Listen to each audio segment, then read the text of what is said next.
Hello everyone, it's Richard Palmer here from the Fair Job Initiative, and once again we're looking at some of the news from the employment market in the UK and some of the craziness and madness we're seeing in June, which of course is Pride Month, and you can guarantee that British employers will be falling over themselves to prove how woke they are by imposing all sorts of policies on their staff. So today it's Amazon. And again, we must thank the Free Speech Union for this, who are doing an excellent job at keeping on top of this. And again, once again, it's the excellent Frederick Attenborough who has covered this. Now, this is a really interesting one because here we have an example of how global companies get themselves in trouble with local laws. Now, Amazon, as we know, Jeff Bezos, American business, but they operate all over the world. And the problem they have got here is that they've taken a policy that's been developed by an advocacy group of employees in the United States, namely their LGBTQIAs or whatever plus group, and they've then designed this policy, and then they've universally pushed this out across the whole of their estate. Well, certainly that seems to be what's happened here. So there's been a whistleblower has come to the Free Speech Union and spilled the beans. So I'm just going to run through the article which Frederick wrote, and then we're going to look at why this might actually be unlawful in the UK and why Amazon may have actually broken UK employment law. So the article which I'll link to below is Amazon EDI training, compelling staff to use preferred pronouns at work and in your personal life. So the first part of the article I won't spend too much time on, but basically the Free Speech Union, for those who don't know, was set up a few years ago by Toby Young and others. And since then, it has handled 2,500 individual cases and queries relating to freedom of speech. Now, 46% of these are associated with the workplace, and of those, about 1/5 concern EDI, that's the British version of DEI, training. So that's 230 cases in total. Now, in practice, this actually means anything from a member contacting the union and saying, will I get into trouble if I say this, or if I refuse to do training, or if I refuse to use my pronouns, but they're asking for help because they've already got to the stage where they are actually in trouble. Now, the Free Speech Union carried out a poll earlier this year, which found that 6 out of those British employees who've had some form of DEI training, 62% of British workers have had to conceal what they really think about the issues covered in that training. And 22% of those said that they've been compelled to say things that they don't believe. Now, compelling that is people to say things or to agree with things that they don't believe is unlawful under the UK Equality Act 2010. We'll look into that later on. So we're also seeing situations where DEI training extends to telling employees and professionals how they should behave outside of the workplace, such as the insistence that employees should use preferred pronouns of trans people in their private life. So the article goes on to highlight, for instance, in 2021, the Free Speech Union wrote to Somerville College, Oxford, which was insisting that all students undertake unconscious bias training and receive a 100% score at the end of course assessment. After the Free Speech Union intervened, the insistence that the course takers score 100% was actually dropped. But the Free Speech Union has also uncovered an example of EDI training at Amazon in which employees are not allowed to challenge the trainer's ideological biases. The full Amazon case study has just been added to the research briefing on the Free Speech Union's website. So if you want more information, go and have a look. But the brief summary is below. So I'm going to read directly from the article now. Our source is an Amazon employee and Free Speech Union member who provided us with a copy of training material produced by Glamazon, the company's internal LGBT plus affinity group, which has been rolled out to employees in the UK with supervisory responsibilities, i.e. managers. The managers concerned are referred to as, wait for it, Glamazonians. Now, it's not clear how or whether the material is adapted for different Amazon locations across the globe or whether it's UK specific. The course contains many of the familiar LGBT plus topics as highlighted by our member who said that employees feel silenced and scared to admit their own beliefs. It slides into authoritarianism when discussing preferred gender pronouns. The following is taken directly from the Glamazon UK training material.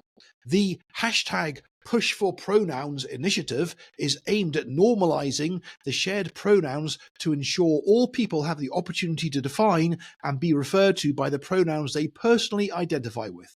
While it's not an exhaustive list, here are some examples of pronouns people may identify with: they, them, theirs, she, her, hers, sie, zim, zers, he, him, hers, and e, I, m, ears. Oh. This is followed by 3 quick and easy suggestions of how Amazon employees can navigate this field, such as adding your preferred pronouns to the phone tool, which is an Amazon internal tool, and your email signatures. But the training material makes a third recommendation. Start introducing yourself with your pronouns. Whether you're introduced to somebody new, it's easy to state your pronouns alongside your name. This helps others understand how to refer to you in the future and encourages them to also share their pronouns. The training says that employees should do this at work and in your personal life to help establish pronoun sharing as a standard practice within your team, your business organization, and your community. The Glamazon training course goes on: ignoring what others identify themselves as can be alienating and at times traumatizing to others. Intentionally using the wrong pronouns or misgendering an individual is a form of harassment. If you make a mistake, apologize and correct yourself. Never intentionally use the wrong pronouns for a person who has identified their preferred pronouns.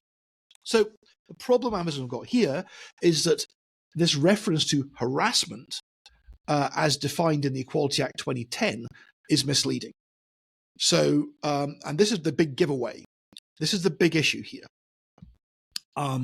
That Amazon or Glamazon, this LGBT plus affinity group of employees in America, are taking something here. They're taking a legally defined employer-employee discrimination term, i.e., harassment, and they are implying that intentionally using wrong pronouns or misgendering is a form of harassment. Okay? Now, this is important. We'll come on to that in a minute. Meanwhile, the article goes on. Gender-critical beliefs are not mentioned in the Glamazon course material, begging the question of whether Amazon is aware that in the UK, those beliefs are protected by the Equality Act. Now, although the Equality Act remains unclear on misgendering, it is likely that an employee with gender-critical beliefs could not be lawfully penalised for refusing to use the preferred pronouns of a trans colleague, particularly if the employee did not intend to demean or offend their colleague. Amazon's demand that employees should introduce themselves using their own preferred pronouns outside the workplace is a typical example of the sort of overreach we're seeing all over the place.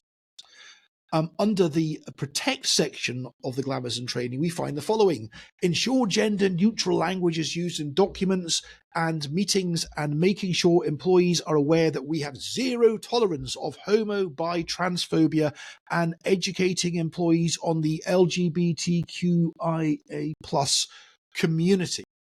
Okay, so that's the article. Now, there are some very specific points here. First of all, I just want to talk about the Equality Act. The Equality Act 2010 was brought into UK law by the last Labour government. And the Equality Act protects British citizens who have a number of immutable characteristics from discrimination. It brought together a whole load of other laws that had been used in the past, like disability discrimination, age discrimination, and brought them all into the one place. So those immutable characteristics are what you'd expect, but then what you expect in 2010, not in 2024. So they're things like faith, they're things like age, they're things like disability, like your sex, like sexual reassignment surgery, that sort of thing. Okay, so they're not how people see immutable characteristics now. It doesn't sort of list a whole load of isms.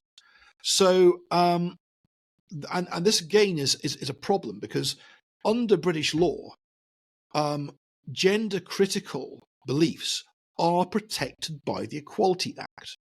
So if you're an employer and you do what Amazon is implying they're going to do here, which is to treat misgendering as harassment, and harassment falling foul, harassment being a very specific definition within the Equality Act. So harassment, if you're an employer and you're using the word harassment in any of your communications with your employees in the UK, then you are specifically in a situation where you are stating a employment law and equality law term. It's a very specific act. Indeed, most British businesses have bullying and harassment policies that will outline what is harassment. Now, I would be very interested to see a copy of Amazon's bullying and harassment policy in the UK, because I can absolutely guarantee you that that will not be the definition of harassment in that policy, that the Amazon policy will be in line with the UK Equality Act. So this is a very good example of a combination of corporate ignorance of regional law differences, and something that we see in the Anglosphere a lot, which is American chauvinism in the workplace, where an American company will assume that the law in the Anglosphere is the same as it is in the United States, without understanding actually it's not.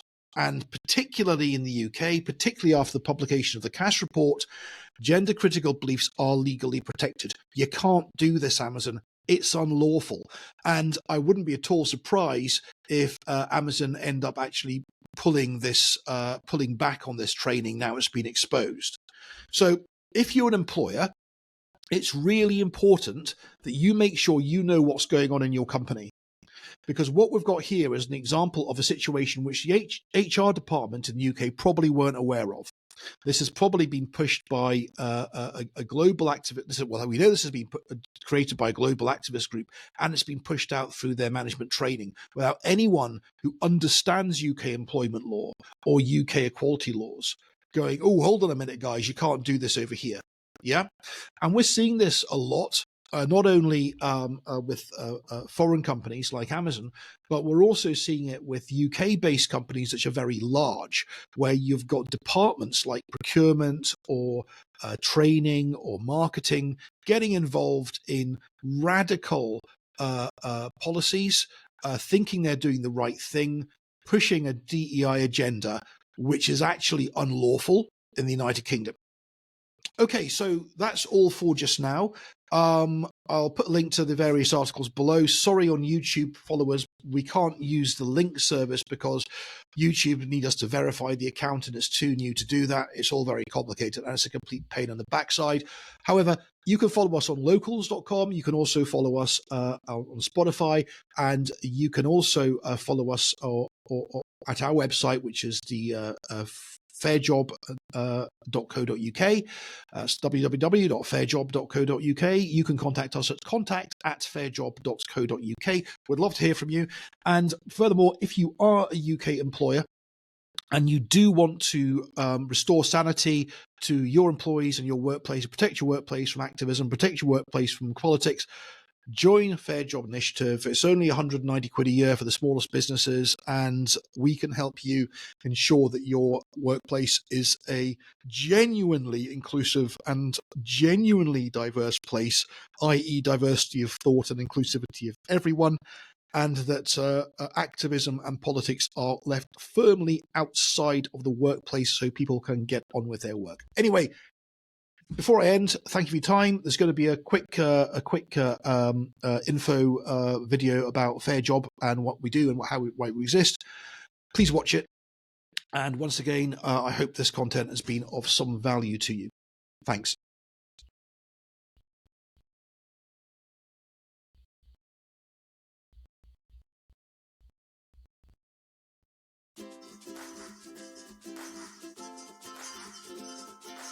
There was a time, not so many years ago, when managing your business's HR was easy enough. Once a month, you'd pay your staff on time, you'd look after holidays, sick leave, pensions and other stuff. The only time the HR manuals were ever open was when you had to hire or fire someone. Life was straightforward and you could spend your time focusing on your business. But these days, it seems like there's a never-ending cycle of HR crisis after HR crisis. From an increasing amount of red tape, to demands you comply with the latest social justice movement, to activist employees. How are you meant to manage all these competing demands that have nothing to do with a day job? It's hardly surprising that some days you might wonder why you got into business in the first place. There's an expectation that small businesses have the same legions of HR, lawyers and budgets for this sort of stuff that large employers have. There's also an expectation that you as a small business owner will understand the nuances and complexities of an increasingly complex employment law and Equality Act environment. This is incredibly unfair, time-consuming and costly. The problem is that if you get it wrong, and it's very easy to do this inadvertently, it might just end up costing you your entire business. That's why we set up Fair Job UK, the small business HR support service that allows you to get on with running your business. Join our increasing community of like-minded business owners and managers from all across the UK. It's considerably more affordable than you might think, and it may just be the best decision you made this year. Visit us at fairjob.co.uk or email contact@fairjob.co.uk.